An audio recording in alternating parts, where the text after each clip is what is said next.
Kaya pala nung press con, gusto na daw makalaban si Looney.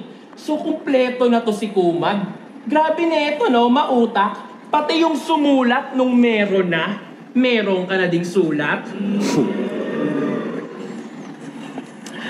Pero si Mot, isa yan sa mga i-consider ko na kung may lalabanan man ako, babalik ako. Si Mot, parang magandang ano talaga yan. Si Mot, no? Ayan, ha? Ito yung una narinig. Mot, hanga ako dyan sa bata na yan. Magaling talaga. Ever since napanood ko si Mot, para siyang hindi nagpabaya talaga mula nung bata siya. Yun ang... Hanggang ngayon, napaka-consistent. Tsaka deserve niya rin talaga yun. Dahil nasubaybayan ko si Mot talaga. Pati yung evolution niya. Sinasabi niya dito, hinahamon daw ako ni... Parang napanood ko yun sa press con niya tayo ng PSP eh. Parang tinanong siya kung sino yun. Siyempre, Kuya Lons. Parang may ganong ano siya. At saka kaya gusto ko siya, siyempre. Idolo mo. Yun eh, parang...